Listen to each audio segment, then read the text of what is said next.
Do you know when the world first realized the destructive power of cyclones? What was the first cyclone ever named, and why do we even name them? From deadly storms to fascinating stories behind their names, cyclones have a history as powerful as their winds. Let's explore how it all started. Let's start by going way back in history. Cyclones have been around for centuries, but it wasn't until the 19th century that people really started noticing their power. So, when did we first realize cyclones were a big deal, and what was the first one named? The earliest records of cyclones date back to the 1500s in the Indian Ocean, where they were documented by sailors and traders. However, it wasn't until 1842 that the first cyclone was given a name, Cochin. This name was not part of an official naming system, but was used informally, based on the region in India that was severely impacted by the storm. While Cochin marked an early example of naming, the first officially named cyclone under a structured system came much later, in 1947, with Cyclone Bess. This marked the beginning of the formal process we use today to identify and track cyclones worldwide. In the past, cyclones weren't named at all, which made it difficult for people to track multiple storms at the same time. In 1953, the United States began giving names to tropical storms and cyclones to make weather reports clearer, especially for sailors and people in affected areas. Today, tropical storms and cyclones are named from pre-approved lists created by the World Meteorological Organization, WMO. These lists are region-specific, so the names vary depending on where the storm occurs. There are different lists for the Atlantic, Pacific, and Indian Oceans. The names on these lists are used on a rotating basis. This means each name is recycled every 6 years. For example, if a storm named Sandy happens in 2024, the next Sandy will be used again in 2030. However, if a storm causes significant damage, that name may be retired permanently.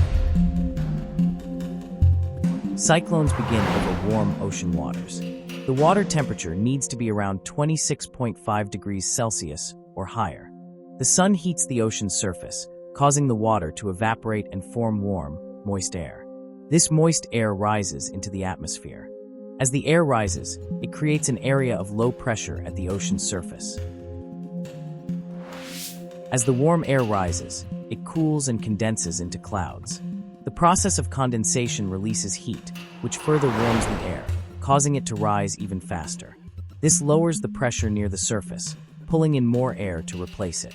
This cycle continues, strengthening the low-pressure area and forming the beginnings of a cyclone. The Earth's rotation causes the winds to spin.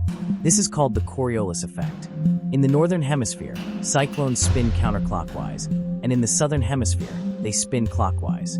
This spinning effect organizes the storm into a spiral shape, which is characteristic of a cyclone.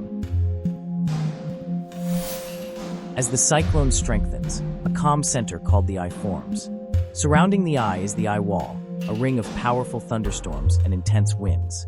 The eye remains calm because the air is sinking, while the eye wall experiences the most intense conditions, with strong winds and heavy rain.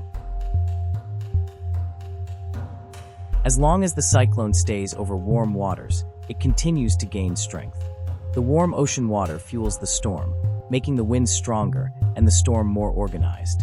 Cyclones can develop wind speeds that exceed 157 miles per hour, making them extremely dangerous. Cyclones start to lose strength when they move over land or cooler waters. These areas don't provide the warm moisture the cyclone needs to continue growing. As the storm moves away from the ocean, it weakens. Without the heat and moisture from the ocean, the cyclone's power fades. Without the warm water and moisture to keep it energized, the cyclone weakens rapidly. The winds slow down, the storm's structure starts to break apart, and the pressure rises. Eventually, the cyclone dissipates and turns into a regular low-pressure system, losing its organized structure. Cyclones are more than just violent storms. They're complex systems powered by warm ocean waters and the natural forces of the Earth. From their formation over the sea to their eventual weakening over land, cyclones go through an incredible journey. And the next time you hear about a cyclone, you'll know how it formed and how the storm gets its name. Understanding these storms helps us stay prepared and safe when they strike. Stay safe, and thanks for watching.